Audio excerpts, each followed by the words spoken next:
My goodness, I am popular today.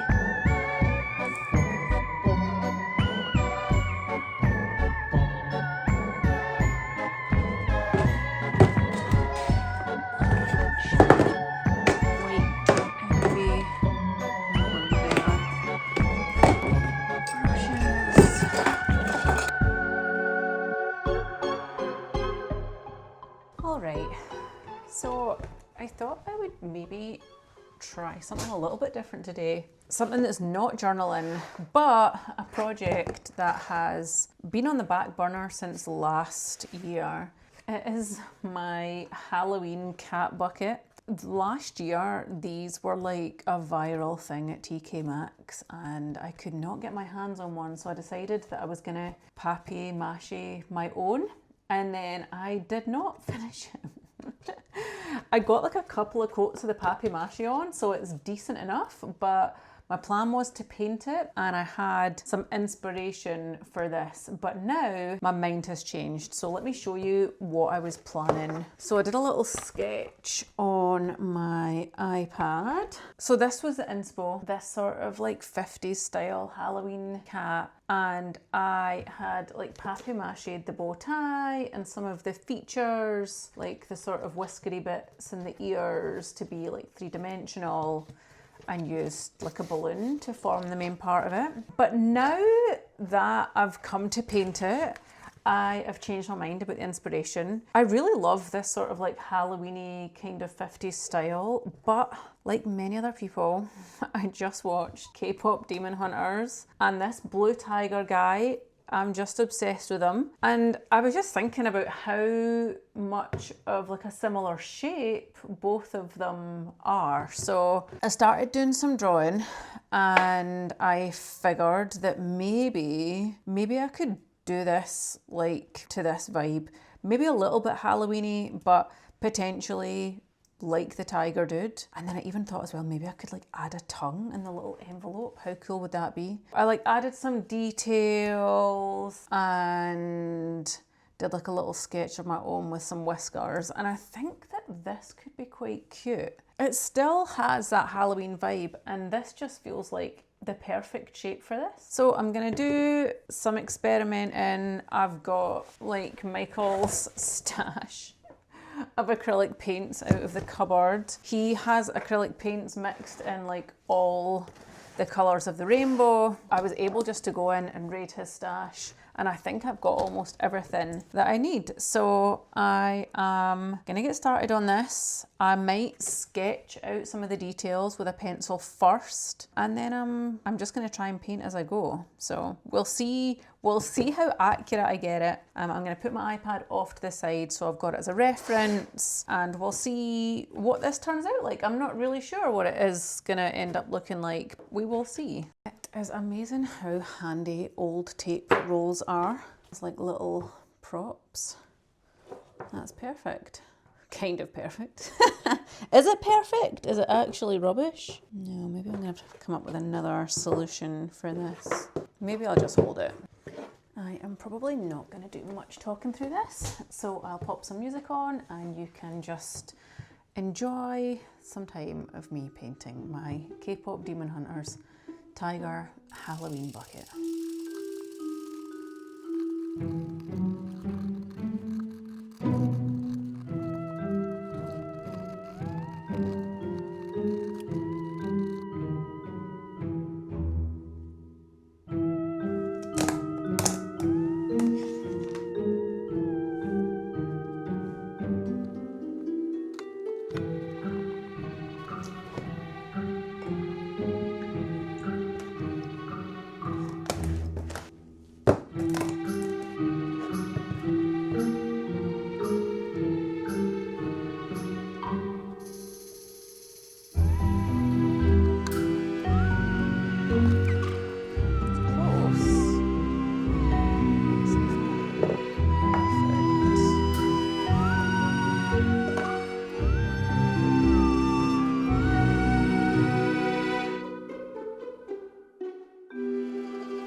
And here it is, my Papier Mâché Halloween treat bucket, inspired by the ridiculous blue cat from K-pop Demon Hunters that I recently discovered was actually called Derpy. I wanted it to feel like something straight out of an old box of Halloween decorations, like a little bit retro and spooky. Papier Mâché is such a slow process. I actually started this a whole year ago, but there's something really nice about watching it take shape and then spending time painting it and seeing it all come together in the end. I really like projects like this, and they remind me that creativity doesn't need to be perfect or rushed, and it's just about making something that you enjoy and makes you smile and enjoying the process along the way. If you like this project, I'd love for you to follow along for more cosy and creative makes and maybe some nostalgic Halloween vibes next year too. Thanks so much for watching and happy Halloween.